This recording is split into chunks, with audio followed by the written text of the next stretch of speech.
and Sarvana Krishna to the alternate, and Sudeep Malti to the alternate positions.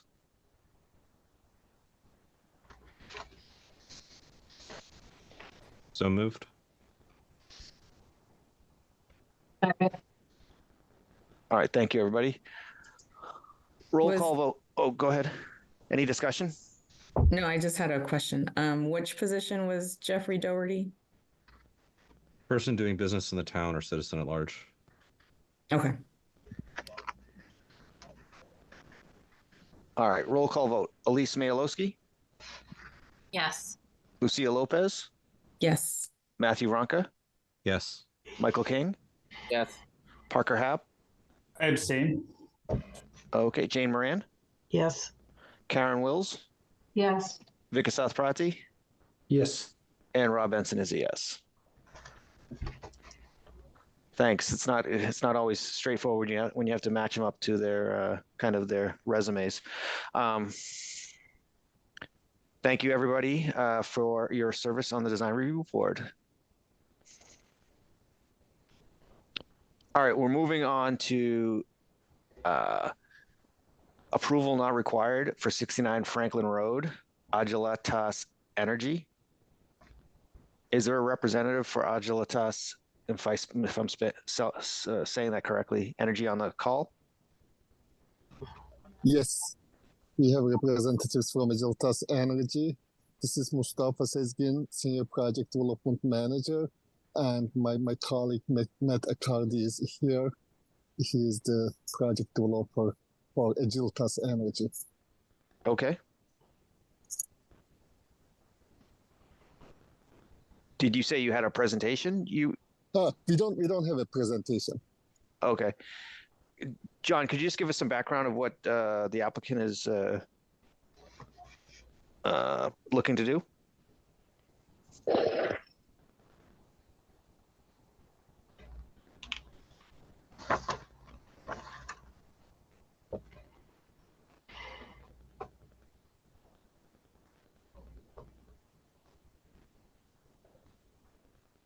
All right, sorry, I didn't know I was muted. All right, so here's the A&R plan. So this is probably familiar to some of you. This is the solar array over on Franklin Road. This is the old Liberty Mutual building over here. This has already been sectioned off, so that's not part of this. So the applicant has finished the installation of the solar array, and now they're looking to comply with the other requirements of the special permit, which is to essentially convey this open space to a nonprofit, which is what they had said they were going to do initially. So they're looking to do that now, and they are sectioning off the area with the array as one lot. So that's lot 1A. And then lot 1B is the remainder, and that's all this around here. So the A&R is just to break it up into two different lots, and it meets the lot area requirement and the frontage requirement, so it appears to warrant endorsement from the planning board. Thanks, John. So the land they're looking to donate to a nonprofit doesn't completely surround the solar array. The solar array land does connect to the old Liberty Mutual building parcel along. They have a shared boundary for some part of it, correct? So right here is where the solar parcel would access Franklin Road. So this is all open space down here. Okay. And then the open space comes up. It's a little narrow here.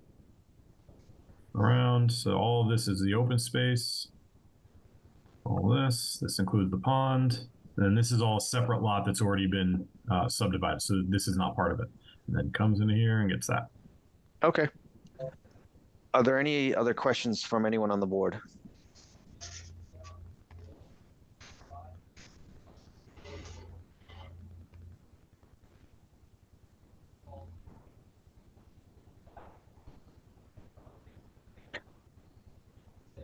All right, I'd like to entertain a motion to endorse the A&R plan for 69 Franklin Road. So moved. Second. All right, roll call vote. Elise Malowski, Yes. Lucia Lopez, Yes. Matthew Ronca, Yes. Michael King, Yes. Parker Happ, Yes. Jane Moran, Yes. Karen Wills, Yes. Vikasath Prati, Yes. and Rob Benson is a yes. Sorry, Rob, I missed the motion in the second. Who made those? Matthew made the motion. I think Parker made the second. Thank you.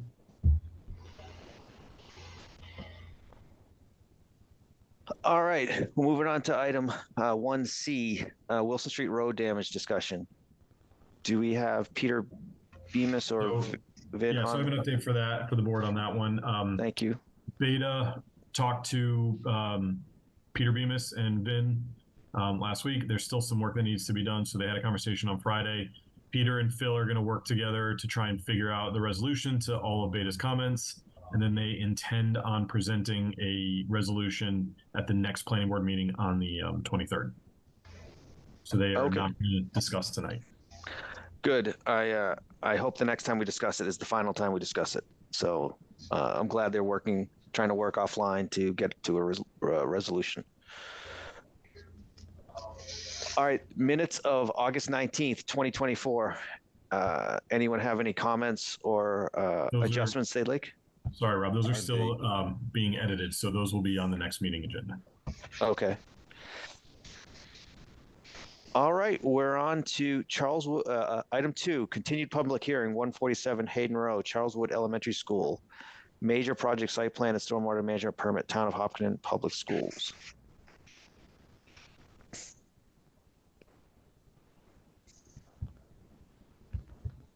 So where we were last time is there was it was still under review from our peer review consultant, if my memory serves me correctly.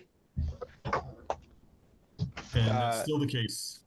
Yeah, I'm sorry, Chris. You can take over. I'm happy to. So when we last spoke, we were still waiting on peer review comments, I think, for traffic, and we had just recently received, or we received right after the meeting, we received the stormwater comments. So the board should have had those available to them for the last few weeks. At this point, we've reviewed those comments, but with the delay in receiving them, we didn't have time to formally submit with enough advance time that we could do a formal review, get a clean letter.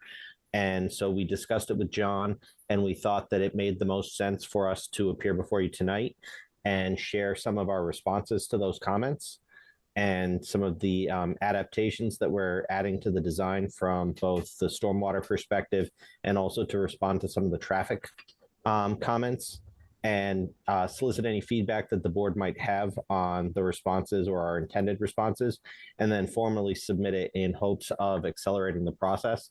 The one part of the process that has not occurred, and I'm not really sure where it sits, is the design review board. I don't believe that they have met, unless I missed it, John. And so I wasn't sure where design review board fits in the process at this point in time. Yeah, so through the chair, they have not met about this. We were waiting until the new board got seated. So now we can have a new meeting since we have new board members. So our goal would be to solicit your feedback tonight. We have Sammy Otis with us to present, along with Traverse. And then we also have Vinod Kilakari from VHB to present on traffic and address any of the questions that are in the peer review. I'm not sure if Tyne Bond are with us today. No? Okay. Yeah, this is Chris Brokus from Tyne Bond. I did the stormwater peer review, but did not do anything with the traffic. That was another person at the firm. Yep. So with that, I'd turn it over to, I think, Michelle, you're going to walk us through how you're responding to some of these comments. Yes, thank you. So actually, let me share my screen. Is it possible to have the right to share my screen? Hey, John will give you that permission. Okay. Yeah, you should be all set now. Okay. So let me share. Great. So this is just the review memo, and the first section is some of the zoning comments. And actually, Chris, I might to turn it back to you if you want to address. Yep. So regarding the height, and I don't know if it's been submitted because we're going to include it with our formal response, but we did meet with the Board of Appeals in the fall of, I believe, last year, or it might have even been a year and a half ago now. And they did come to a finding that the Dover Amendment applied to the height of the building based on these circumstances, which should, we'll include the minutes of that meeting in our formal response, but that should address item number 1. Item number 2 and item number 4 were also addressed by the Dover Amendment letter that should be in your packet on this, that was sent by the zoning enforcement officer in town. We do still plan to do what we can to address the number of parking spaces, and that'll be part of our formal response, because we heard the committee and we feel that some additional parking spaces are necessary. And I think, Ashley, we did end up changing to the parallel parking spaces to make them 22 feet long. Is that correct? I believe that is correct, yes. So go ahead. And we are still working towards increasing our landscaping and parking lots too, as we were pretty close before. So that's something we're working towards as well. And I think that covers all 4 of these items. Thank you. And so now let me bring up the site plan. So for the stormwater comment, so in the general layout we presented last time that we shifted the road up, the rotary came up, and we added these 2 additional parking. So vehicular.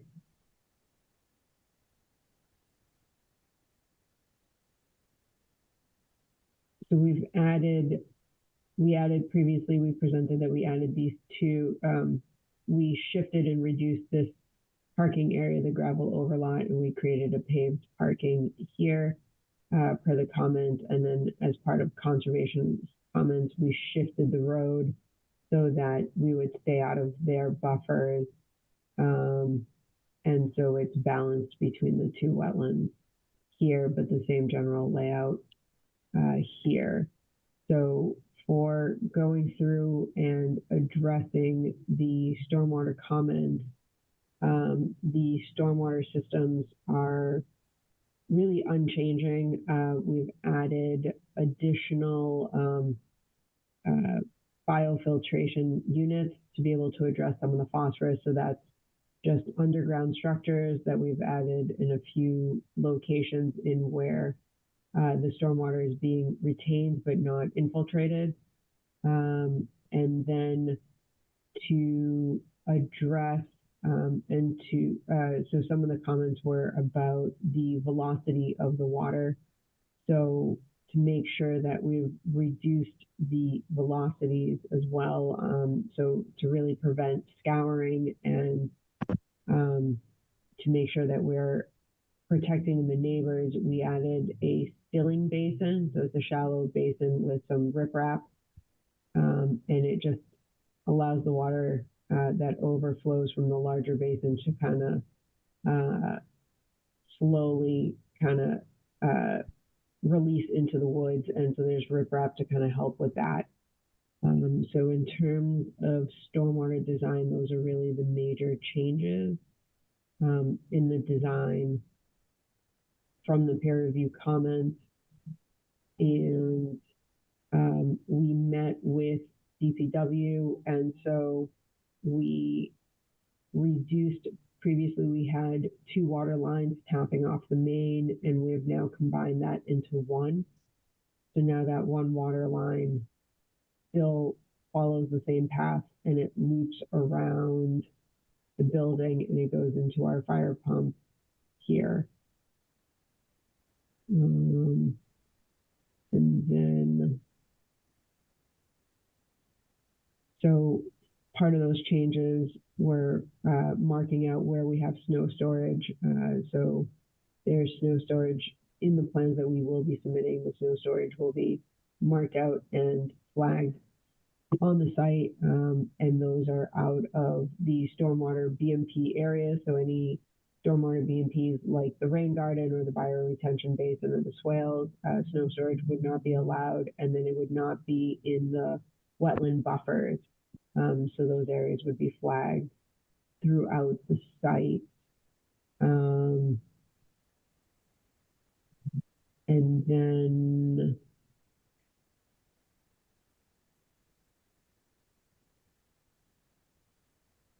there was some layout changes in terms of making sure that where we have all the curb cuts that they're ADA accessible. And then there were some planting changes for screening. And so Ashley, if you're on the call and you want to kind of absolutely. Thanks, discuss- Michelle. Yep. Do you mind zooming in just a little bit? I hope everyone doesn't mind, but I just marked up this plan so that you could see in red exactly the comments we looked at, reviewed, and are starting to incorporate into the plans. And I'll also note we've been getting great feedback from conservation as well as the butters. So you're starting to see all of these comments filling in some of these blanks. So up at the top, I think we had some great feedback where we are closest to the property line. You'll see that north parking lot. About what we were doing there previously, it was just a restoration mix, but we are trying to add increased buffer there. So now you'll see a very dense buffer planting combination, evergreen trees, some shade trees, as well as an understory planting. So I think that's a really big benefit and positive change. Similarly, to the south of the site, you'll notice along the parent loop, we have also added additional buffer plantings, which will be located along the slope. And again, that's just reinforcing the existing vegetation there and creating a denser buffer for any of those abutters. The south side is not as close as the north, but still a great benefit. Snow removal was noted as a comment. So we have started to locate snow removal areas within the parking lots on the plans.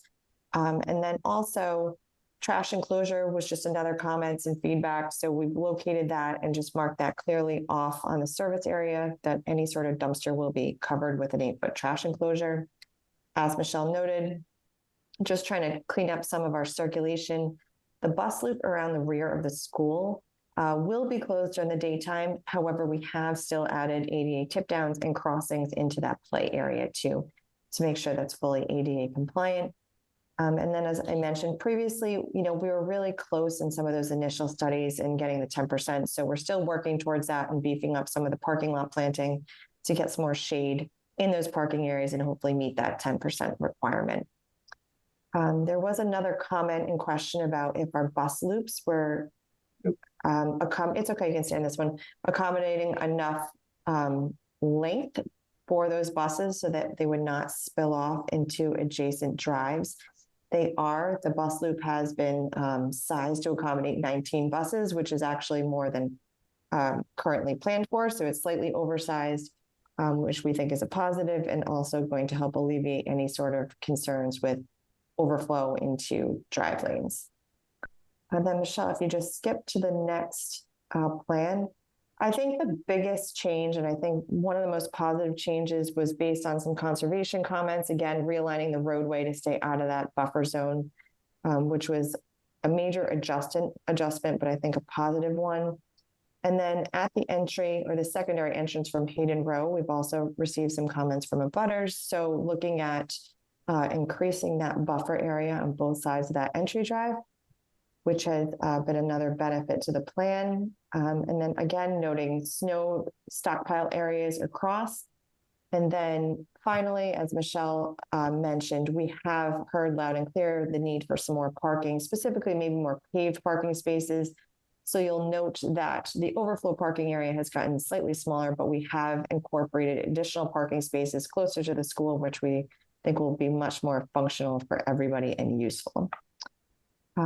Is there any questions I can answer in terms of landscape?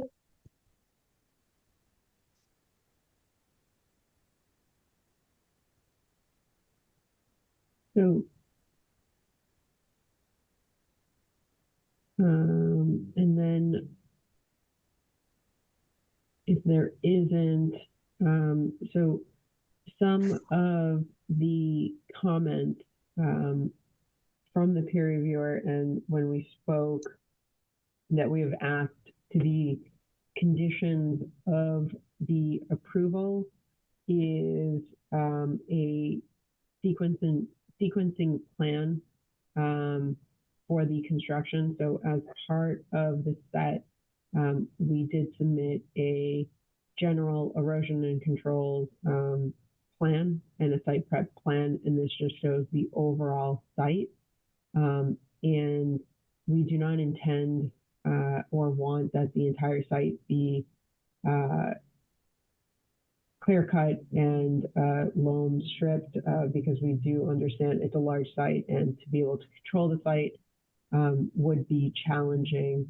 However, the contractor is not on board as part of, unlike some of other projects where they come on early.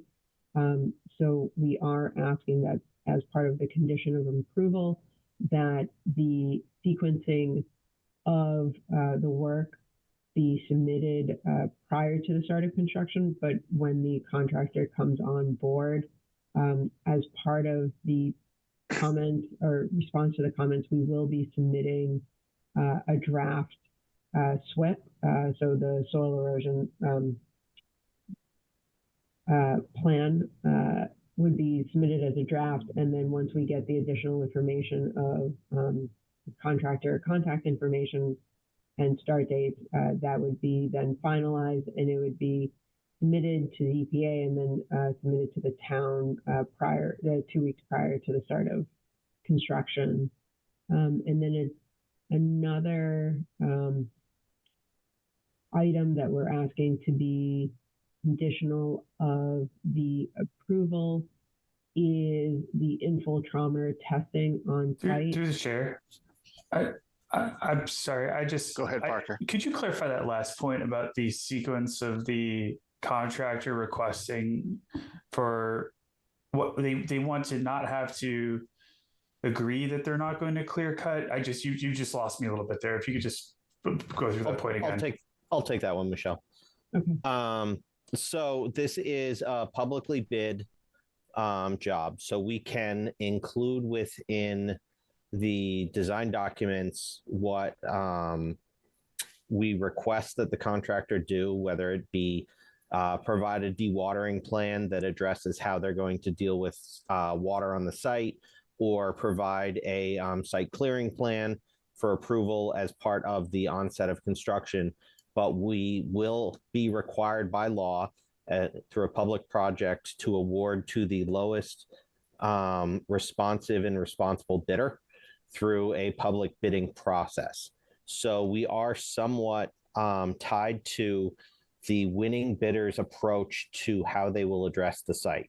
It can be conditioned, as all things can be conditioned, similar to how they'll have to go before the or through the Conservation Commission agent to get approval of their erosion control as they start. But where we don't have the flexibility that a private developer has, who can select their contractor at any point in order to do this. At Hopkins, we had the opportunity to bring the contractor on in advance and develop their approach to the site with them. But that is not how the town has elected to bid this project. Okay, that's crystal clear. Thank you. All right. And then the other item that we're asking to be part of a conditional approval is the infiltrometer testing. That was part of the comment. So we did do the deep test pits to classify the soils and to see where the high groundwater elevation is. So we're showing that, and that was part of the previous submission and how we've designed the systems to keep that 2 feet of separation. And when we were modeling the recharge, we're using a very conservative rate. But part of the peer review comments is to do infiltrometer testing to verify the rates. And if we use a rate that is equivalent to the soils just based on soil classifications, it is a much higher rate, and we weren't using that. We were using a much lower rate. So we are in the process of scheduling the infiltrometer testing. However, we are requesting that it be a conditional approval item as part of this process. We aren't sure that we're going to be able to get that scheduled within the next 6 to 8 weeks. So that's part of the reason for the ask there. We have to seek a proposal for someone to perform the testing, as well as get access out to the site for what I think is the 4th time to do additional investigation. And so because that will take some time to set up, we were requesting that the board allow us to make that a condition of approval and not a completed and a submitted thing. We did a similar thing at Hopkins with the board as well, as it relates to test pits for the infiltration system. And that was successful on that project as well. So I have a question. Can we, in terms of, I know I've seen this plan or with maybe some modifications several times. Can we talk about the queuing of buses versus the queuing of cars that pick up and drop off again? So the buses are going to come on around the front of the school. So, I guess I would call it the front. Rob, if I could, we have Vinod here from VHB to talk about traffic. Okay, well, hold it. I'll hold so my if you'd question. Like to hold that for a second, and we can talk about traffic all in one instance, and sort of wrap up stormwater if that's all right with the board. Yeah, it's all right with me. So that is just running through kind of the general plans, and then so I don't know if there's any specific questions that relate to stormwater or soil erosion or utilities. If not, then we can just jump right into traffic. Or if there's any observations from the site walk that you all had with Chris Kenny a couple of weeks back. I think you covered this, but it's going to, once the developer is chosen, there's going to be some review by Conservation Commission, because I think there's some concern with a large area like this, the transition from basically what it is now, a wooded environment, to basically being a construction site to actually a built out project. What happens with the water in between? Like being a finalized project versus woods and then the construction site, but you're going to go through Conservation Commission to again for that transition period. I didn't fully understand. No, so as part of, we're going to present the same stormwater presentation to Conservation Commission tomorrow. As part of the startup of the project, Conservation Commission typically will include a site walk at the beginning of construction with the agent. What we have sort of discussed as an approach amongst the team is the idea of, prior to mobilization or prior to allowing mobilization as a condition of the plans and specifications, we would require them to submit and have approval of a dewatering plan for the site. Dewatering is design build by the contractor, so we can give them parameters that they need to follow, but they ultimately bid based on how they plan to approach the task of dewatering the site. We don't tell them explicitly how to do that. It's a design build, for lack of a better term, of the contractor. And so the thought is that we could include as a condition of the plans and specifications certain items that they'll need to submit and receive approval of as part of the ramp up into the project. And then it's on the contractor to submit something that they feel will be accepted, have it accepted, and that would allow them to begin their mobilization on site. and it would be something that they would be held to in terms of, are they meeting their requirements under the contract? Okay. All right. We game planned a couple of different ways to do it, and that's the one that sort of kept rising to the top. Okay. It's that seems to make sense to me. So I'm happy with that. Any other questions from the board? Someone was starting to make a comment. Who was that? Oh, that was Michelle from Semiotis. And so as part of the site preparation plan, we do show areas called out for temporary dewatering basins and for sedimentation basins. And we do size out the areas based off of the CGP and the SWIP based on how they recommend to size it for volume. So we do call out those areas throughout the plan so the contractor is aware that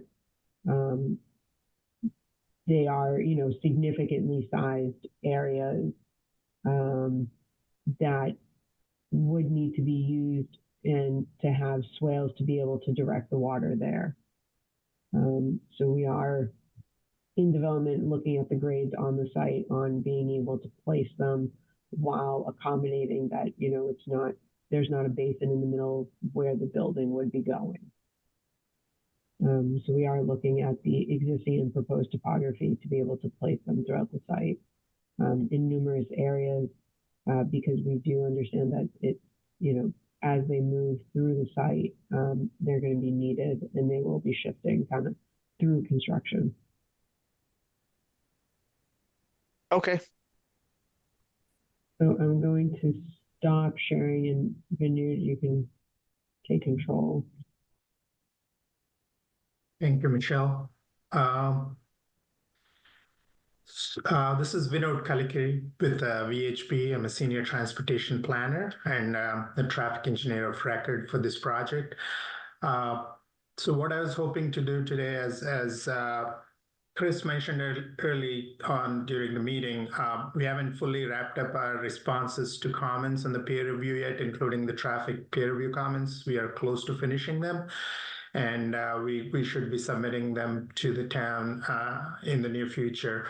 But what I wanted to do today is touch upon some of the main themes that we have outlined through the peer review process. It was a very thorough and extensive review of the traffic study that was included in the filing. We have, again, the tie and bond comment letter. It's very technical as opposed to the site plan comments where you have a graphic to see and can understand what's happening with drainage or landscaping. Traffic peer review comments are I would say very technical in terms of like the methodology, the assumptions that went into some of the analysis that we presented in the study, and some of the findings and the results that came out of that analysis. So just briefly, if I were to categorize or group all of the comments that we received from Ty and Bond into different categories, I'd say there are 4 main categories of comments that we received. The first set of comments are primarily requests for clarification. So these are things like, how did we do the seasonal adjustment of data, right? How did we account for traffic variations during the course of the year? How did we account for traffic growth in the future? What analysis years were used and why were those specific years chosen? There were questions related to whether or not the queues that would form at the new traffic signal at the Marathon Driveway, whether that would impact adjacent intersections in that area. And there were questions about clarifications for, whether the 2 schools, Marathon School and Charlesford School, whether they would operate during the same times or same hours of operation, or if there would be an offset in their operations.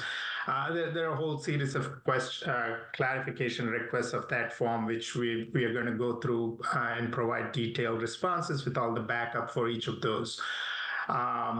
Then the second category of comments that we received was where they asked for additional information.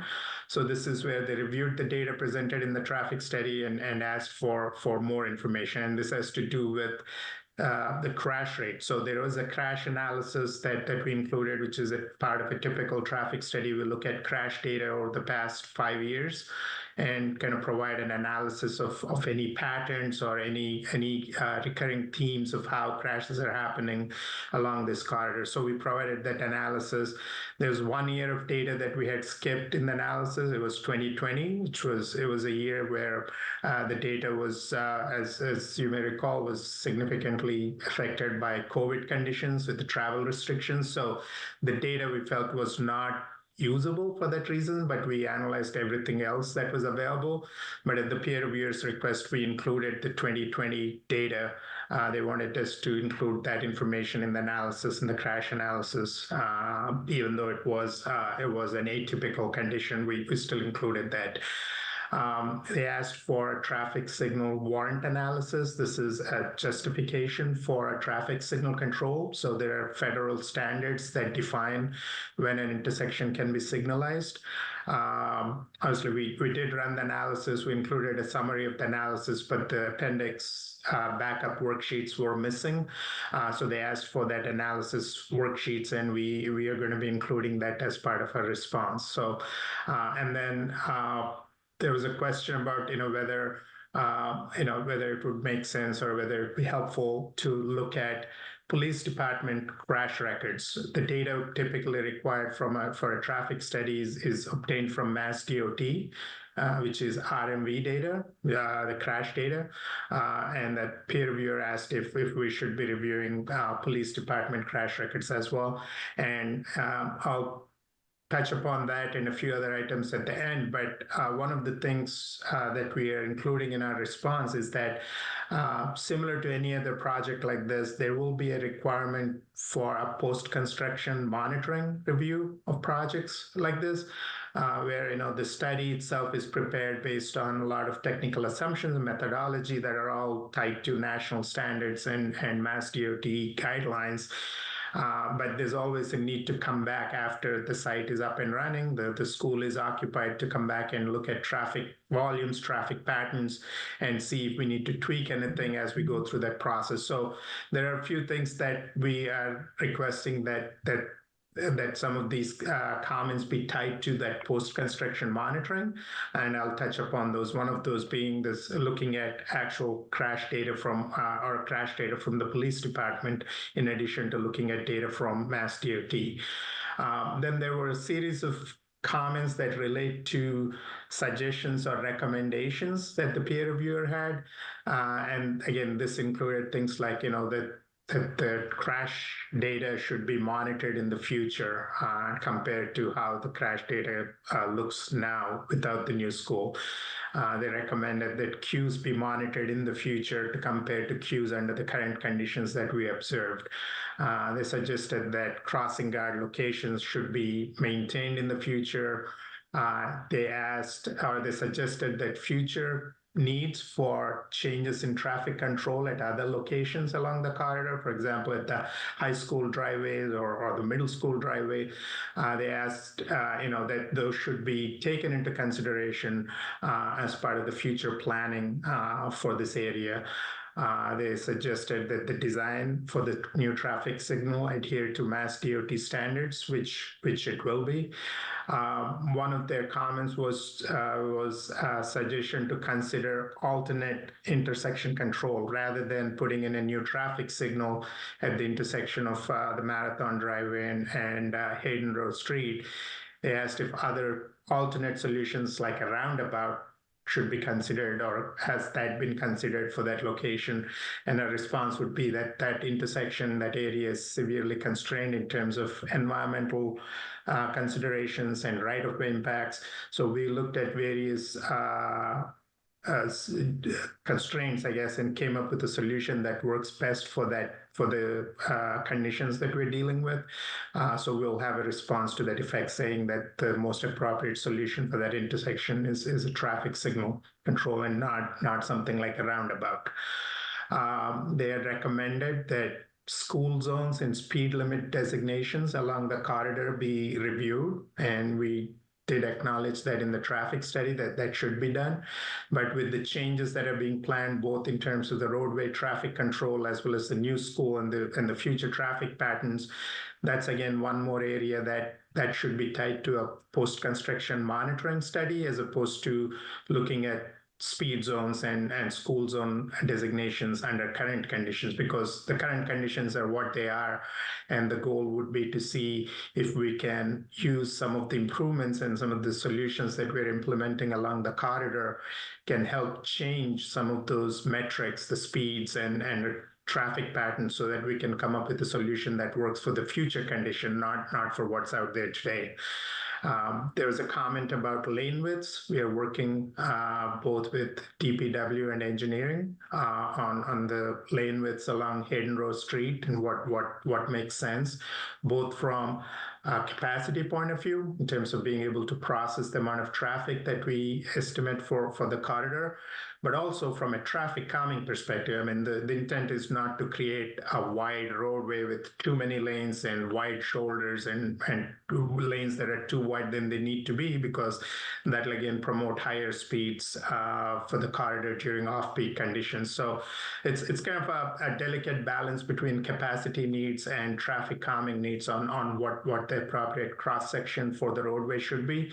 So we are working again with DPW and engineering as well as with Ty & Bond to make sure that the design that we are proposing, which is essentially 10-foot lanes with 4-foot shoulders, is an appropriate solution for the corridor. So that will continue to work with that comment with engineering and DPW as we go through the process. And then the final set of category of comments we got from the peer review was related to the site plan, and those are site plan related traffic comments. One of the comments they had was about whether there should be a raised island on the new driveway that's being proposed for Charleswood School.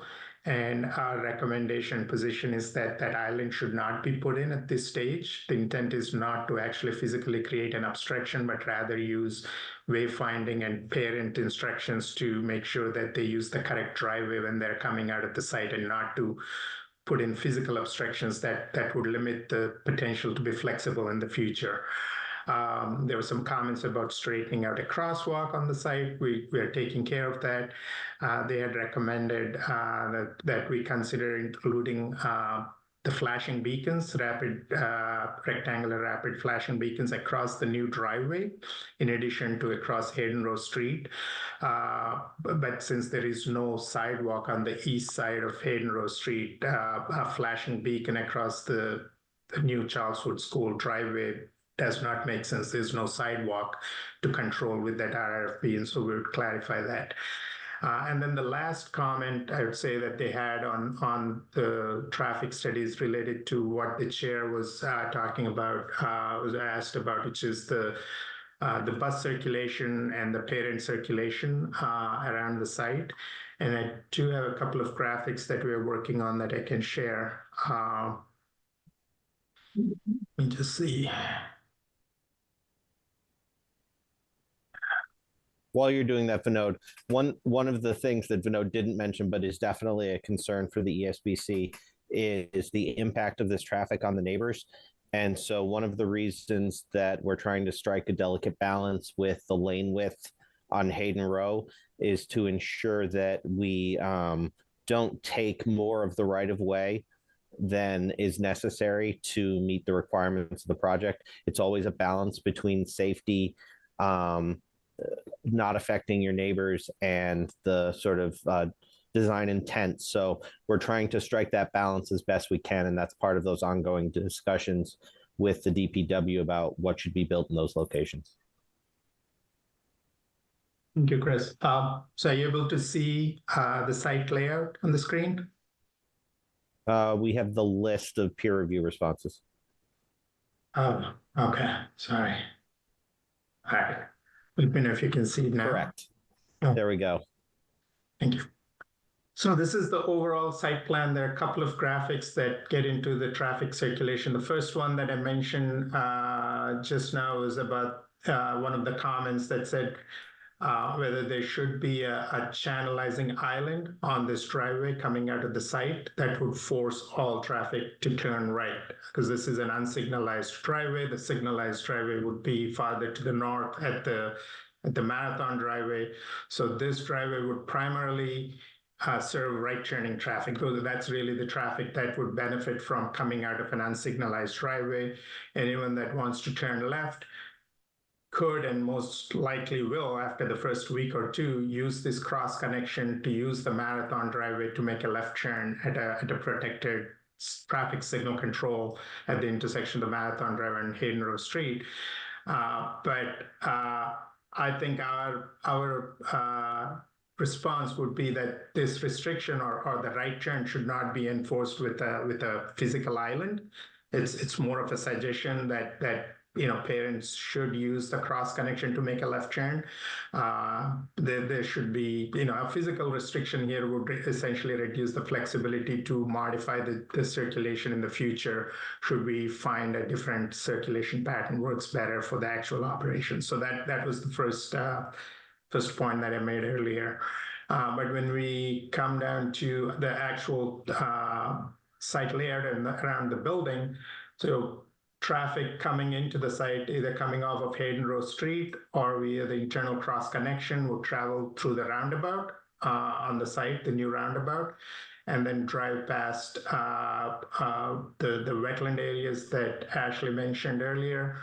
And then once you get to this point right here in the bend in the road, that's a decision point. Parents would peel off and travel to the left of this area, and they would go down this driveway to go around clockwise the building. That would be the parent drop-off, whereas buses would continue to go around the bend and then turn around here at the front of the school and use the one-way loop, the counterclockwise loop that goes in front of the school. So those two movements are shown in this graphic in color. So the parent operation, once you get past this point, there is on-street parking or perpendicular parking along the driveway. So this section of the driveway would be two-way operation. But once you get past the parking, the rest of this loop driveway that goes around the school would be a one-way driveway for parent queuing, pickup and drop-off operations. So can I stop here?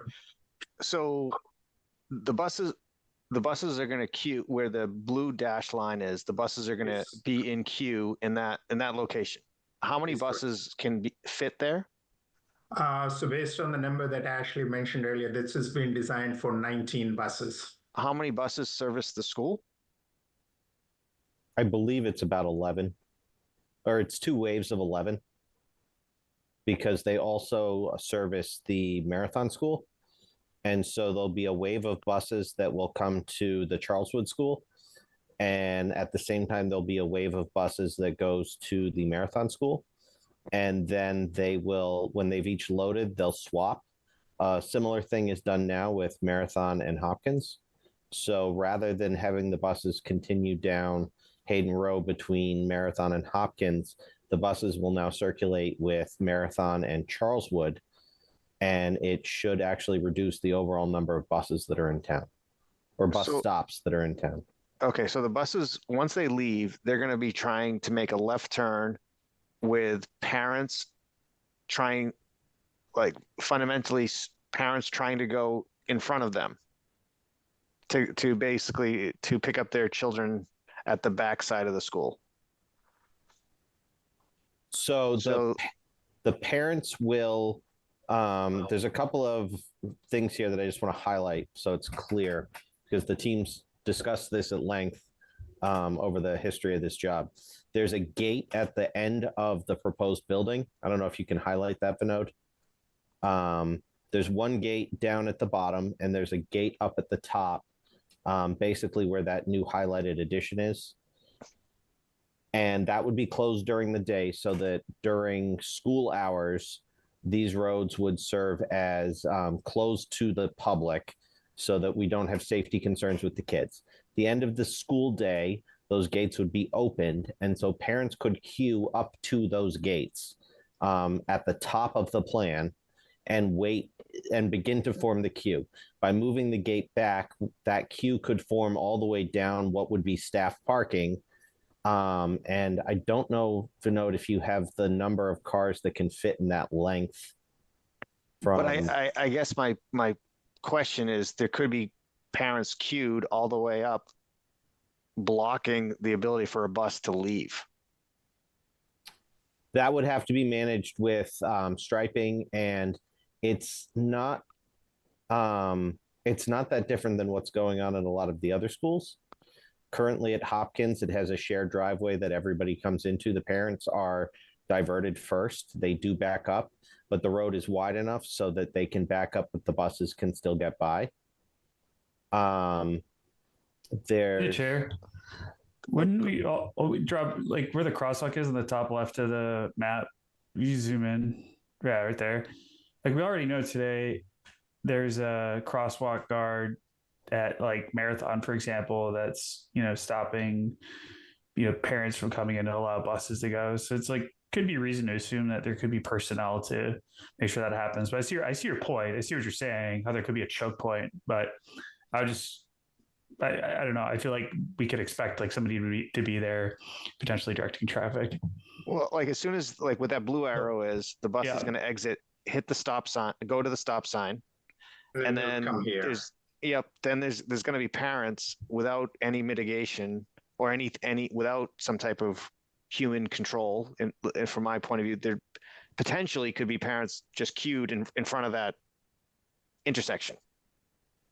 But we're assuming that they're queuing at the bottom, correct? And they're looping all the way around? Or no, they're queuing the opposite way. Yeah, you're right. I was looking at that wrong. Yeah, they're queuing clockwise. Right, and for the chat, I think you rightly pointed. There might be another choke point at the start of the bus, where the bus entry, and yeah, that's the way. There might be also challenging out there. So if the parents are leaving and the buses are coming across, this might be a choke point again. Could I ask one other question? Where is the kids actually going to be picked up in the back of the school? Like where is the actually, do you have the specific location? It's going to be the south, right there where you are, Vinod. So the intent is that they would gather in the cafeteria, which is to the south of the building, and load in that area. So the line of parents starts at that point and wraps around the back of the building. So once the gates are open, once the gates are open from that point all the way to the staff parking, how many cars do you think can queue there? So this is Ashley. Vinod, I just measured that number because I figured it would come up. So there's over 85 cars that can queue up. So if you see where my pink line was, sorry, I was doing a terrible job drawing that length. But if that's where we say the drop off is going to happen for the cars, you have over 85 cars are able to stack along before you get to kind of that intersection that we were discussing at first. So just part of that parking lot up top, just past that orange line. Ashley, is that the intersection at the end of the parking or the intersection at the Rotary? And just the end of the parking. I'm not even counting the Rotary. Yeah, okay. Exactly. So that's your end point. And then if you move that cursor straight up page north, yep, all the way around, keep going. I would actually say that the queue is really going through this parking lot too. So I think all your conversations and these comments are really great. And we actually flipped this drop off multiple times. I think the reason we ended here is the ability to queue many more cars with this length and dropping off at the same point. The other thing that this allows us is the parent drop where the cars are actually dropping off. You're much more proximal, or you're pretty proximal to the building. So you actually have this drop off where kids are really exiting buses, cars at the same time. The separation between buses and cars and how the stacking is being organized here is substantially better and more stacking here than what you currently observe at Elmwood. And one of the reasons was that, one of the design criteria we made sure we used early on in the process was to make sure that there's enough stacking distance to be able to accommodate the long queues that Ashley is talking about. 85 I mean, if you 85 cars, I mean, even all of this area, this whole area can be stacked without any interference with the intersection out here, and the buses can come out and leave. So I think from a design perspective, this length of stacking is adequate to accommodate the needs for the school for the future projections 10 years out. That's the design criteria. Is there any analysis of like the likelihood of a parent dropping off or picking up a child in this school versus say like the middle school, which is historically been 6th, 7th, and 8th? This school is going to be 2, 3, 4, or is that Hopkins? I'm confusing. Rob, is your question is the likelihood that parents will have to pick up at multiple schools? No, my question is like for every 10 students in middle school, maybe a 1.5 parents picks up. In this school, is it three parent visits for every 10 kids? Is it higher or lower than like say the middle school? Because like I personally have just experienced that the last 3 years, so I know what that's like. So I'm trying to compare it to something I'm familiar with. Is the propensity parents pick up kids more at younger ages or less? I don't know if anyone from the school would have an answer to that. We could certainly ask them that question. I would answer that from a traffic study perspective, and I know the school staff that's here might have more specific answers to that question. But the way this traffic study has been prepared, we actually counted the number of vehicles at each of these schools, at Marathon, at Elmwood, at Hopkins, at the high school, the middle school. So these are based on actual counts. So you talk about, is there a higher tendency for parents of students of a certain age to drive versus use other modes like bus or other modes of travel? That's already built into the data. The analysis is based on actual traffic counts, prorated for the future enrollment projections that we have from the NSBA. So that metric is built in, but I don't have an exact number as, 3 parents for every 10 students type of a metric, but it's built into the actual data that we observed at each of the schools. Okay, one more question, and then I'll open up to the rest of the board if they have questions. So this is adding a traffic light at Marathon School is going to basically now bring traffic lights at the center of town, at the traffic light right kind of in front of the exit from the middle school, traffic light at Marathon School, and then a traffic light at Chestnut, the intersection of Chestnut Street and Route 85. And there's going to be approximately 4,000 or so kids entering this area and exiting this area on a daily basis throughout the school year. I know you talked about the traffic signals being in kind of in coordination, or that's what the peer review consultant asked about. But what about like specifically for Marathon School, when it's not start of school or end of school, is the traffic light going to be active? So is it going to be active at like 8 o'clock at night? The recommendation would be that it be active in the sense that it'll stay on green when there's nobody on the drive. There are sensors that are built into the driveways, so that there will be sensors that would detect if there's a vehicle leaving Marathon School driveway at say 3:15 or 2:45. The sensor would trigger the traffic controller, and that would change the light to green for the signal heads pointing towards Marathon School. But let's say at 7 p.m., if there's no one on the Marathon School driveway, the lights just stay on green for Hayden Rose Street, just as if there was no signal. And the reason I would suggest that it be left on as opposed to put it on flashing or some other mode is that for the crosswalk to benefit, the proposed crosswalk across Hayden Rose Street to benefit from the push button actuation. Currently, the two signals, the one at Grove Street by the middle school and the one at Chestnut Street, the distance between those two signals is just over a mile. So in that whole 1 mile stretch of road, currently you don't have a protected signalized crosswalk. You do have a flashing beacon controlled crosswalk at Marathon School. You have a couple of unsignalized crossing guard controlled crosswalks, but the only signalized crosswalks that you have in over a mile of a roadway corridor out there today is the one at Grove Street and the one at Chestnut Street. And what this design brings is a new traffic signalized crossing almost halfway in between those two signals. So it's about, it's probably a little bit closer to the Grove Street signal than Chestnut Street. But again, this signal would be the crossing, the protected crossing that's been missed for quite a while. And we've heard a lot of comments about the need for a safe pedestrian crossing along this section of Hayden Row Street. And this design brings that. And the only way you can have an actuated crosswalk with pedestrian indications working at any time of the day, whether it's school hours or not, is to actually have the signal operate in a regular fashion 24/7 in an actuated mode. But the expectation is that outside of the school hours, the signal would rarely get called. So it would stay green for Hayden Row Street, north-south for the most part of the day, except during school hours. Through the chair. Go ahead, Karen. Thanks. Just a quick question, and I appreciate the explanation. But in terms of the crosswalk at that signal or at that light, I thought you had indicated earlier that there are no sidewalks there, right? So isn't that going to be kind of dangerous for people even crossing the street? Then they're just walking on the side of the road, especially if it's, adults are going to be bad enough, but heaven forbid it be kids. Is that true that there are no sidewalks there?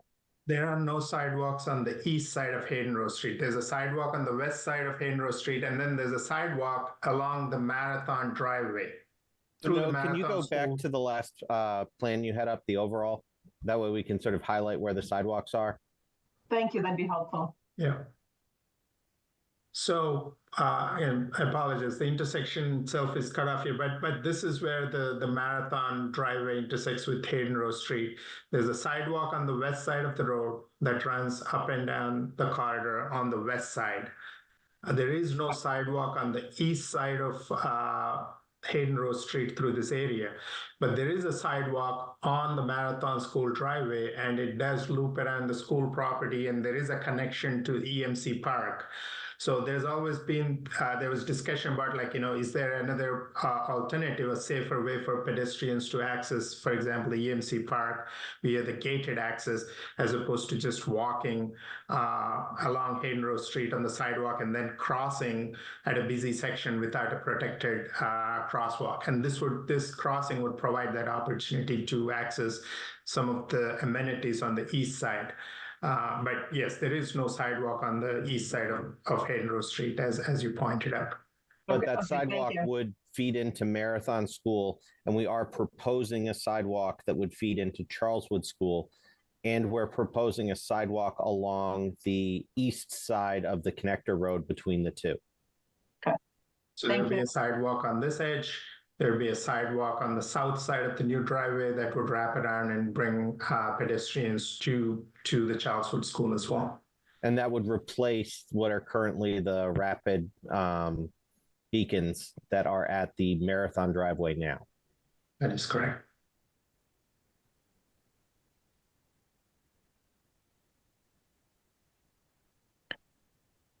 All right. Does anyone else on the board have any other comments or questions? Jane, did you raise your? Yeah, I was wondering if there is a sidewalk around the drop-off line. For in the back, you mean? Yes. There's a sidewalk that runs. Yes, Vinod, if I may, there's a sidewalk that runs the entire length of the drop-off. So ample plaza space that you see in the front. And then also, cars aren't promoted to be dropping off in the rear of the school. They should really be going up to the drop-off where they'll have hopefully management of kids getting onto the cars. But there is a sidewalk that runs that whole length. Right. Okay. Can One more see it question right for the chair. Yeah. How wide is that driveway?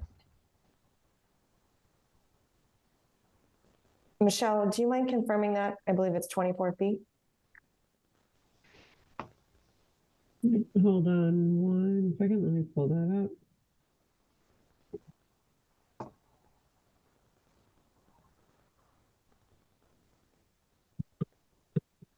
Yes, the roads are 24. Okay, thank you. So emergency vehicles would be able to, even if the cars were lined up, emergency vehicles could get around them. Yes, that's the Intent would- intent. It's single stacking, so there'll be, a whole side for emergency vehicles. Thank you. And also for bypass, generally, if someone in the back of the queue wanted to leave, they would not be stuck behind, 40 or 50 cars. That there's a way for them to leave safely. And Ashley, do you have the queue length in feet that you measured that got you the 85 Yeah. cars? I think it was 17, don't quote, like 1,700. So just for comparison, we just opened the revised queue at Hopkins for any parents who have been dropping off there. And the revised queue is about 300 feet, which is, I want to say, about, probably, don't quote me on this, 150 feet longer than it was before. So we're significantly longer than what the queue that we just added at Hopkins is. And when Hopkins is done, it's going to be at 450. For just comparison's sake. Yeah, so 1,700 feet is a really long car queue.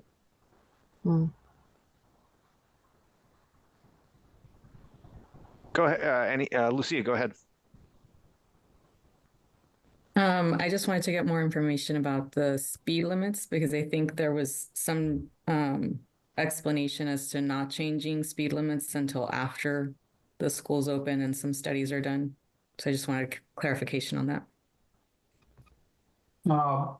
So again, the speed limit signs that you see on public ways, the white sign with the black lettering, it says speed limit 30 miles per hour, speed limit 40 miles per hour. That's governed by state law. And when an official speed limit sign needs to be changed, there needs to be done. There's actually a prescribed process that Mass DOT recommends that the applicant follow. One of the requirements is to actually measure the speed on the road and use that as a benchmark to understand what the speed of the road should be, or what the prevailing speed is on the road. So if you were to go out and measure the speed today, and if the complaint is that people are speeding through that corridor, the chances of being able to convince Mass DOT that the speed limit should be reduced for traffic calming purposes are slim. However, if we are able to implement some of the measures that we're talking about, traffic calming, the new traffic signal that meters the traffic between the two existing signals, the speed profile and the traffic patterns on the road are going to be different once Charleswood School is open and up and running. So a speed study done at that time with the new traffic pattern and all these measures in place would have better chance of for us to be able to make a better case to Mass DOT that the speed limit should be reduced through this corridor and not maintained at, for example, there are some 40 mile per hour speed limit sections on this section of Hayden Row Street. And the goal would be to help reduce that. And the chances are better if we did that after the improvements are in place. And Vinod, just to emphasize that, it's not within the project's ability to change the speed limits on Hayden Row. Okay, so through the chair, that means that then that driveway is going to be 40 miles an hour. I'm sorry. Not the driveway. No, I mean the road, like as you're coming out from the school or going into the school, you're going into 40 mile an hour traffic. Hayden Row Street, you mean? Yes. Hayden Row Street, it's part of the traffic study. I don't have that graphic, but it's a mishmash of speed limits. It varies from 20 miles per hour when flashing, the school zone speed limit, to 40. So there's a 20 mile per hour, I believe there's a 30 or 35, and then there's a 40. There are multiple speed limits in this section, and it does get quite confusing. Like every several hundred feet, you encounter a different speed sign. And the goal would be to make it all consistent and keep it at a speed that's reasonable for a road of this type. So it's not all 40 mile per hour, it varies. And Vinod, we would recommend that we extend the school zone speed limit to include that driveway, correct? Is correct. Yeah, this again, this driveway with the crossing across Hayden Row Street that we would have would require that we change the school zone designation on Hayden Row Street to include this driveway within it. So the limits of the school zones would be shifted farther to the south to include this new driveway.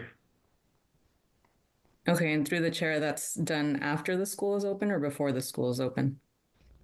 Or the speed zone designation, that can be done by the town as part of the school project. That's usually done through the Board of Selectmen. When there is a speed limit, school zone speed designation that needs to be implemented, that doesn't need to go to Mass DOT. That can be done by the Board of Selectmen. Okay, thank you.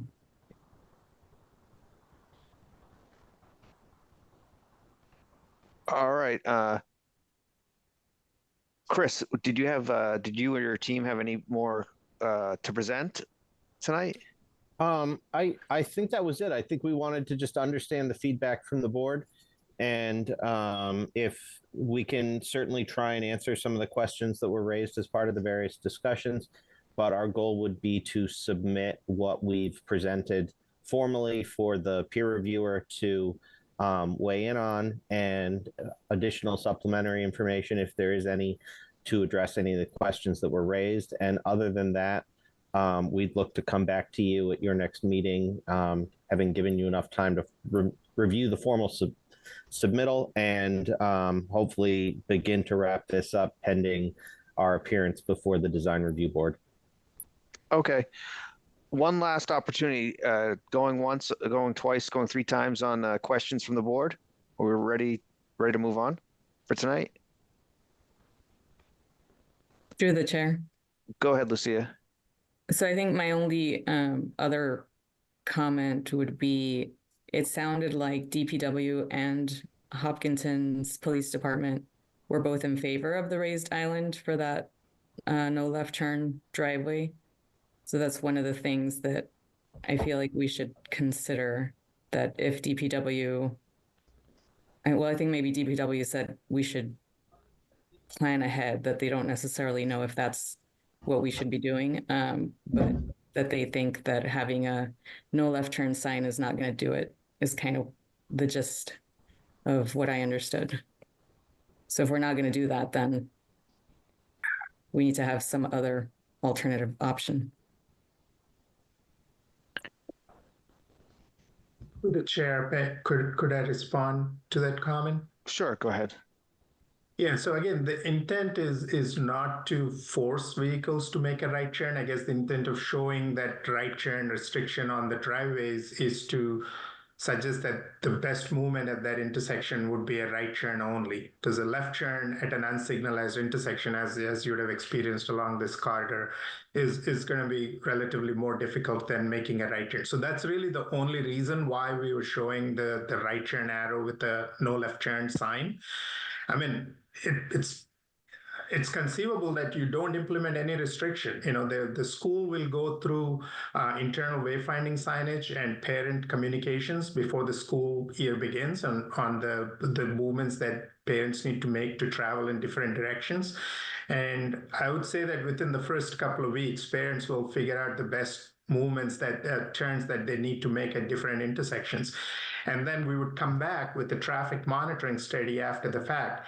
And if it makes sense to physically restrict that right turn, I'm saying that that's the time it would make sense to put in the island. Alternately, we might find that, allowing full access at that intersection still does not, make parents go there, because they know that it's easier to go to the Marathon driveway to make a left turn at a signal. So why limit the future possibilities by building a physical island on the driveway when you still have the opportunity to put that in, 3 months after the school opens or 6 months after the school opens? I mean, we will be coming back to look at traffic in the future after the school goes in, and I would respectfully submit that that would be the time to consider those types of physical restrictions.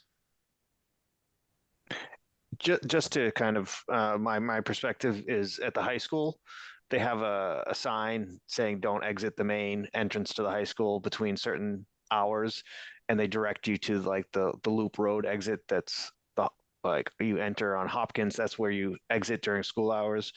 I don't know. I'm envisioning something like that. The only difference is that there is no signal at either of those intersections today, whereas here you would have a signalized left turn at the Marathon Driveway. So that's really the primary difference here. Okay. John, do I need to continue either the decision date or I need to continue the hearing, I guess. Yes, you need to continue the hearing date. I'm just looking for the decision deadline.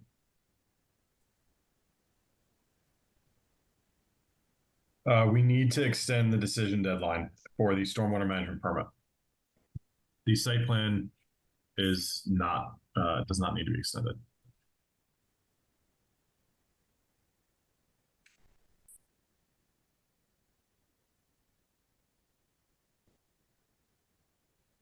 And what's the date for we need to extend the stormwater management decision date?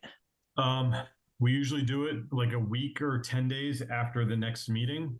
So if we have the meeting on the 23rd, it would be October 2nd. I don't know what's a weekday in October. Let's see. October 2nd would be a Wednesday, so that would be fine. Or October 3rd. All right. I'd like to entertain a motion to continue the public hearing for the new Charleswood School to September 23rd for the major site plan review and stormwater management plan, and continue and extend the decision date for the stormwater management permit to October 2nd. So move. Thanks, Vic. Thanks, Matthew. All right, roll call vote. Elise Mayalowski. Yes. Lucia Lopez. Yes. Matthew Ronca. Yes. Michael King. Yes. Parker Happ. Yes. Jane Moran. Yes. Karen Wills. Yes. Vikasath Prati. Yes. And Rob Benson is a yes. Thanks everybody. Thanks, Chris, and everybody for coming and giving us an update. Thank you. Hopefully Thank we can you.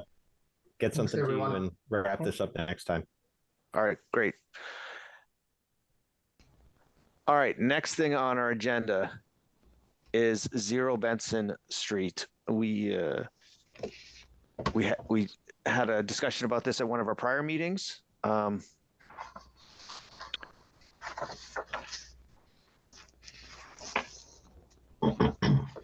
Mr. Como, are you on the call? Donna, are you going to speak on behalf of Mr. Como? Yes, thank you, Chairman Benson. How are you this evening? I'm good.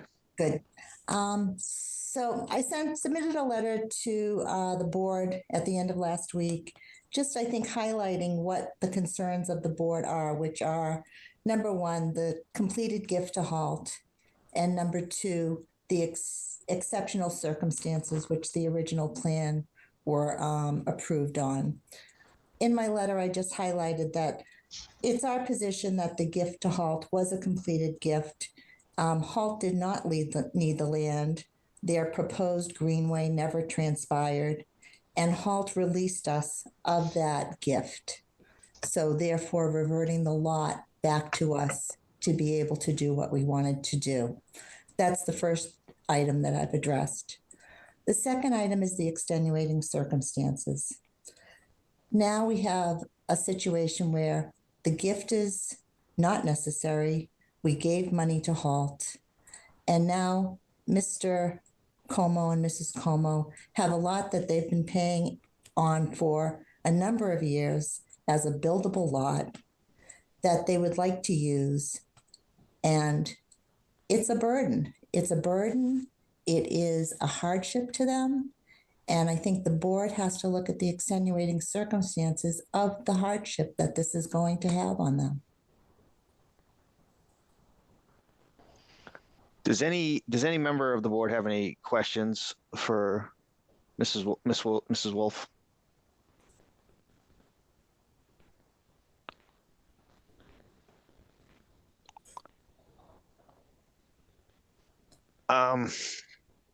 I'll just provide my feedback. I don't see it that way. I don't agree with your opinion on this matter. If anyone on the board does, they are welcome to come forward. That's my current way thinking. So there was an understanding that the land would be donated and then put in conservation restriction. It wasn't done. It should have been done. It doesn't make it now just, in my opinion, a buildable lot. Well, it is a buildable lot. The town recognizes it as a buildable lot, Mr. Benson. They tax it as a buildable lot. Maybe I misspoke, but it's not able to be built on right now because of that decision. Through the chair. And I think. Go ahead, Parker. Is conservation land taxable? No. Well, it's right now. It's not. So the applicant, if it was as intended, conservation land would have been taxed. It wouldn't have been there. They wouldn't have owned it anymore. Is the difference either? Thank you. Go ahead, Matthew. So looking at the letter dated September 5th, it sounded like the applicant was looking at other land that they could have swapped out. So I'm wondering how that's going as a potential. Certainly, I'll be glad to address that. We are talking to people. We are trying to find an alternative. If the board is unwilling to, approve the plan as it is. But I think the bigger question, Mr. Ronka, is if we find this land, are you going to approve our plan? That's the question. And I think that's a legitimate thing that we need to address.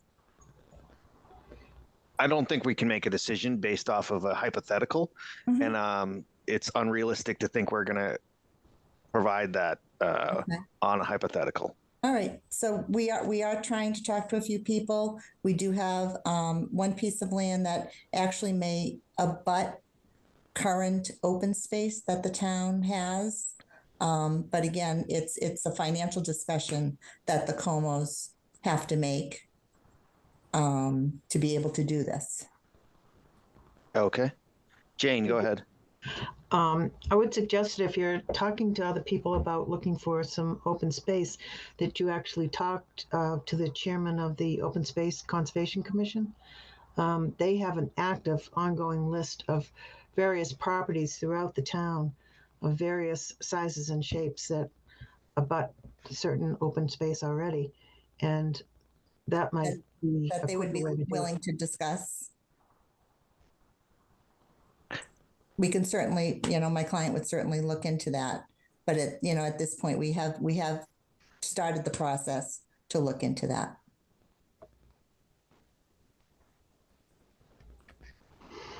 Because it would have to be accepted through open space if that were the case, because they take on responsibilities of conservation restrictions as well. Mm-hmm. I understand that. Thank you. Any other comments from the board or questions from the board? Mr. Antonellis, go ahead. Yes, Mr. Chairman, thank you for the opportunity. I just want to note for the record that my client appeared at the Hopkinton Town Hall on Friday to check to see if there had been any submissions. And as of Friday, the letter that's dated 9/5 was not available. I also did not find it available on the town's website this morning. That might be my lack of ability to find things. But if the letter was submitted on 9/5, my client did appear at the town hall on Friday, which is after that, and the letter was not in the file. So I would just make the point that those of the public that ordinarily have access to information were not given access to the information that Attorney Attorney Wolf has mentioned earlier. Secondly, I think that Attorney Wolf is making a very disingenuous argument about the hardship that Mr. and Mrs. Como have failed because they've been paying taxes on a billable lot every year. Note that Mr. Como testified to you that he forgot to record the deed. So I would think that the tax bill that must have come a year after the subdivision was approved should have served as a reminder to Mr. and Mrs. Como that they had previously agreed to donate the land to Halt. And by the way, not only did they agree to donate the land, the planning board at the time found specifically that the exceptional circumstances related to the waiver was the grant of the land. They found no other exceptional circumstances. There's nothing in the record that shows that the planning board relied on anything else to justify the extension of the cul-de-sac and waive the necessity of building the additional roadway. Again, I believe that there is a constructive trust on the property. I set that forth in my letter that was submitted at the beginning of this hearing. I have not wavered in that position. I don't think, while Mr. and Mrs. Como have legal title to the property, they are benefiting the continued ownership of it by the fact that they failed, refused, or neglected. And again, perhaps they did just simply neglect or forget to do it. But the fact of the matter is that but forgetting to do something does not remove you of your responsibility to do that. I think the board can find another solution other than a land swap, which, by the way, my client relied on. That's part of what's important here. The people at the meeting and when this subdivision approved relied on the promise that that land would stay as open space. And so what happens to those people that sat there and relied on promises for someone that got the benefit of building a home on property that otherwise could not have been built on? So I think the board needs to keep in mind what the original intention of Mr. and Mrs. Como was and what the original reason or what the fundamental reason that the prior planning board granted the approval. So I just want to reiterate that position. And I don't think that a substitution of land from another part in town satisfies the underlying circumstances, which were that the abutter relied on the promise of Mr. and Mrs. Como to leave open space next to their home. And had they not, had the board granted that approval at the time, perhaps my client would have appealed that decision. My client can no longer appeal that decision because the time is gone, and again, because he was satisfied that the board had imposed a condition that favored the neighborhood. And to simply disregard that condition at this point, we think is unjust to the other people in the neighborhood and provides unjust enrichment to those who forgot to do what they were supposed to do. Thank you. Thank you, Mr. Antonellis. John, can we help guide where our public documents are? They're in a Google Drive attached to our meeting minutes, our meeting notice. So I think what Mr. Antonellis is referring to is the hard copy file. And this was emailed to me on Thursday. I work from home on Friday. It just didn't make it into the paper file. No one reached out to me. I would have sent this to your client if they had contacted me directly. I'm guessing nobody in the office knew that it was in my email because it was only sent to me in the chair. So that would explain that. Otherwise, I put it in the shared file, which is publicly available. You can access that through the memo that is attached to the calendar invite. It has a publicly accessible Google Drive folder, and I generally upload things to there as soon as possible, or at least before the planning board meeting. Chairman Benson, do I have an opportunity to respond to Mr. Antonellis? Sure. Thanks, John, for giving that overview. Go ahead. While I can appreciate Mr. Antonellis, I feel that the intent of the original decision was pretty flawed, and Mr. and Mrs. Como are paying for that flawed decision.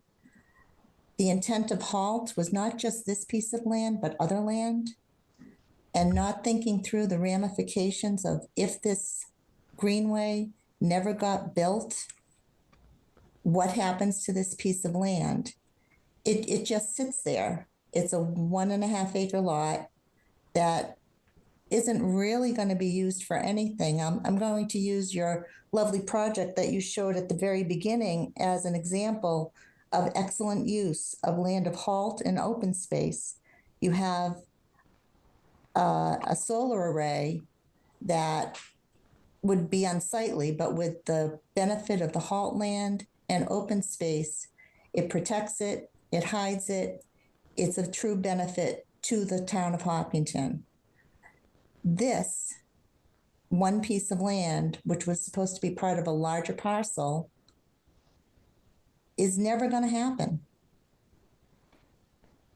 And to prevent Mr. and Mrs. Como from utilizing this land in something that would be very beneficial to the town, additional tax revenue, it would also be beneficial to the Comos. They would be able to generate some income for themselves as they get older.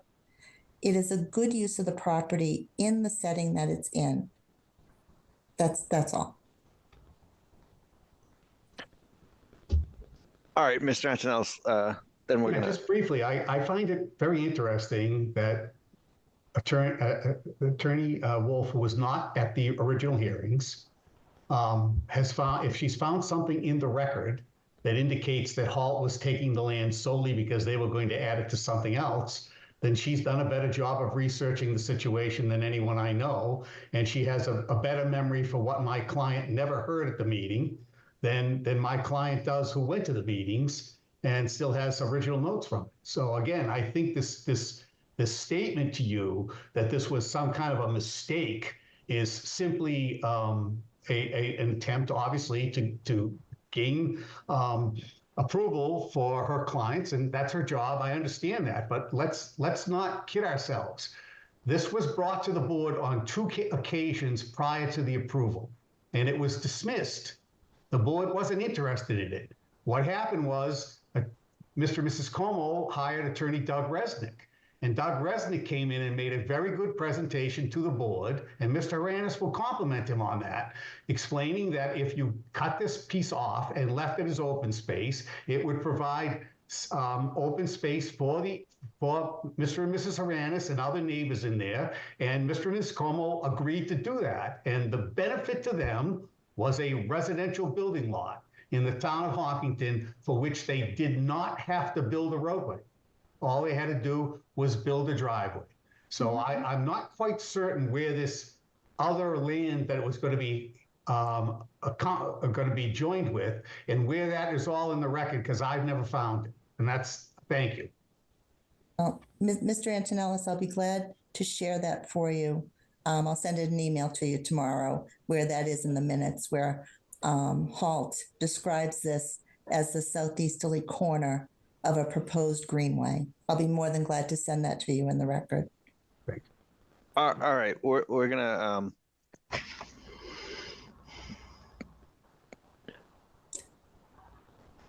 if you, Mrs. Wolf, if your client wants to pursue providing alternate land options, I think that is a reasonable pursuit. I don't think the board is ready to move forward on a hearing towards approving an amendment.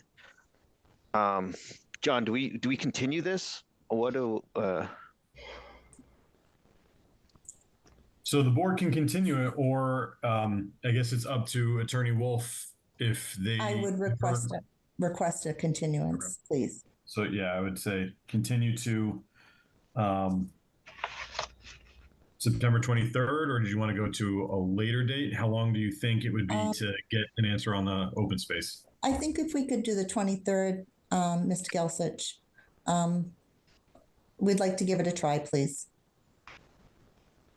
And do I have to extend the decision date, John? No.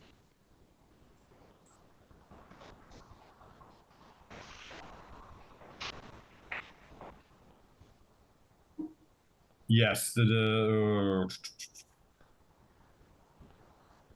make sure I'm looking at the right one.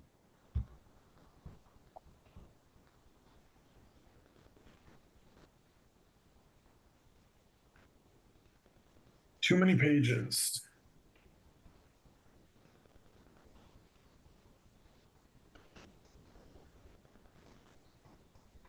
No, the decision is due October 23rd, so it should be all set.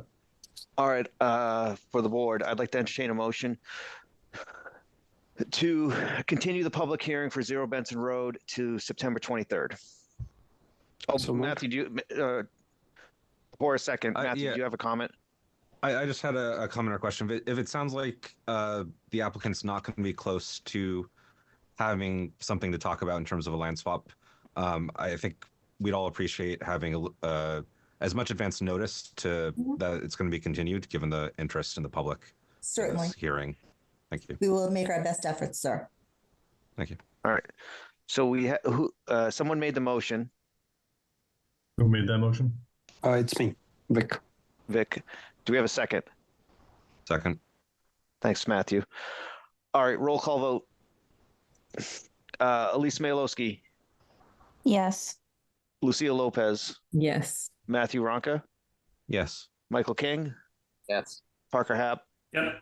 Jane Moran, Yes. Karen Wills, Yes. Vikasath Prati, Yes. and Rob Benson is a yes. All right, we're on to our final hearing of the night. Agenda item 4, continued public hearing for 37 East Street, New England Laborers Training Center.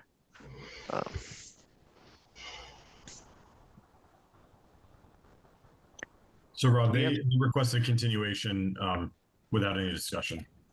So just a little background on the status of this one.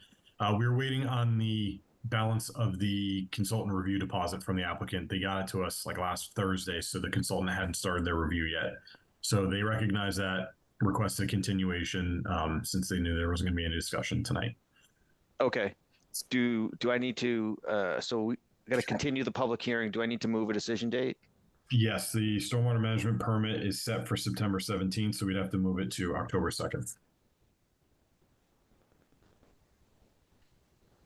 All right, I'd like to entertain a motion to continue the public hearing for the major site plan and stormwater management permit for Laborers Training Center, 37 East Street, to September 23rd, and the decision date for the stormwater management permit to October 2nd. Second. Second. Who was the first? I think I was, John. Mike. Thank you. And then Vic or Mike or Matthew? Vic. All right. Thank you. Roll call vote. Elise Malowski, Yes. Lucia Lopez, Yes. Matthew Ronca, Yes. Michael King, Yes. Parker Happ, Yes. Jane Moran, Yes. Karen Wills, Yes. Vikasath Prati, Yes. and Rob Benson is a yes. We don't normally. I was wondering, John, is it within bounds to talk about like future agenda items? You can mention which ones you want to talk about, but you can't actually like discuss them. No, I was wondering. I wanted to ask the board if they had any future agenda items that they Yes. wanted. Like, does anyone? Because one thing I was, not that it's before our board, but what's before the zoning board of appeals might be worth us discussing as a board. I thought about that, but I didn't know if anybody else on the board had any future agenda items they'd like to discuss. So the chair, is that, I mean, apart from what John sends us the agenda, as a board members, we can add an additional agenda? Yeah. Yeah, exactly. Okay. I might be adding something regarding my street, but it would be in the capacity of a private citizen. I don't know if I can do that in the official capacity, so I'm not sure if that's relevant to the question you're asking. I guess I was thinking it would be worthwhile to discuss maybe in the next meeting what the applicant is trying to do in front of the ZBA versus going the normal route to change zoning before the planning board. But other than that, I don't. That was one thing I was thinking about. Matthew, go ahead. some of the stuff that's in front of Zach, I think there was a time concern about when we'd be discussing it. I'm not sure if it makes sense to discuss before we'd have to have a discussion on it anyway. So I'm just, that's my concern. What are you the MBTA? No, I mean, I think the MBTA is the earlier that we're able to discuss that, the better, right? One of the concerns that was raised in the past was that there wasn't enough time for the public to really be involved. But there was when you're talking about stuff that's in front of Zach, I just want to make sure that we're. No, I'm talking about what's in front of the ZBA. There's a. Oh, I thought you said Zach. Gas station. There's an applicant looking for a use variance to put a gas station on a rural B district. A district. Rural A district. Just A district. A district, sorry. I wonder what the benefit of discussing something in front of another board would be. Also, Rob, to that point, if it does get a variance, they will be coming before the board for site plan and stormwater. So I don't know if the board would want to discuss that project before it's a potential application. Yeah. Okay. All right. I think I know the best route of what I want to get accomplished. Lucia, go ahead.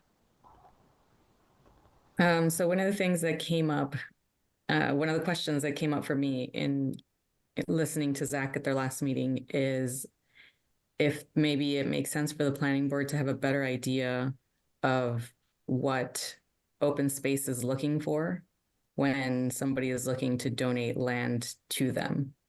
And so I don't know if that's something that it would be good to hear from open space at one of our meetings or how we would go about doing that. But that was one of the questions that I had. Okay. Matthew, go ahead. Yeah, I'm just thinking about some of the work that the board has done in the past also that we could resurface if we did have some open time. There were a number of sidewalks that we had planned. We could talk with DPW and other parts of town about improving connectivity again. There was a lot of discussion in the past about connecting between the two sides of town, for instance, past 495, and other areas that were identified that potentially could be of service. But all right, there's a lot we could talk about as a board without more research being done there. I think for the most part, I just want to empower the board. If there's an agenda item you want added to the meeting, you can send an email to John, maybe CC me, and the agenda can be a collection of all of our best ideas. So we obviously have the things we have to do in terms of public hearings and all that, but we can carve out time to talk about things that would benefit the community. But for tonight, I think it's a great time for us to wrap up. So I'd love to entertain a motion to adjourn for this evening. So moved. Second. Thanks, Matthew. Thanks, Parker. Roll call vote. Elise Mayalowski. Yes. Lucia Lopez. Yes. Matthew Ronka. Yes. Michael King. Yes. Parker Happ. Yes. Jane Moran. Yes. Karen Wills. Yes. Vikasath Prati. Yes. And Rob Benson is yes. Thanks, everybody. Have a great night. Thank you.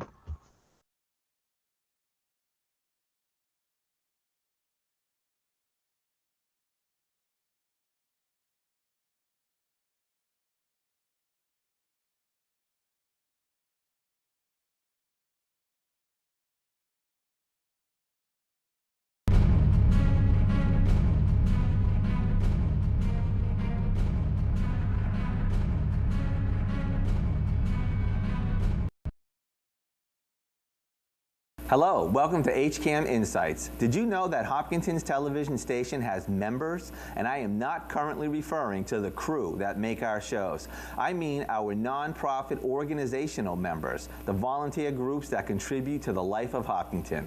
We are honored that they value what we do enough to pay membership dues, and that's why we go all out to keep you connected and informed about their events and activities. Have you ever considered texting and driving? If so, you should know the consequences. If caught texting and driving for the first time, you could get an $100 fine plus your license taken away for 60 days. The consequences only get worse the more you get caught. Even if you don't get caught, there could be serious effects. You could get into a car accident and hurt yourself or someone else. Texting and driving is a very dangerous combination, so stop before this happens to you. Hello, welcome to HCAM Insights. Did you know that Hopkinton's television station has a virtual plethora of virtual methods to keep you connected to everything Hopkinton? In addition to our TV channels and website, we have a monster Facebook presence, daily email updates, a Twitter account, an RSS feed, and a little button for Google+. And yes, I don't know what that one does either. But anyway, if it's Hopkinton's social media you're looking for HCAM. What would you do if someone gave you a television station? Would you run a camera, host your own program?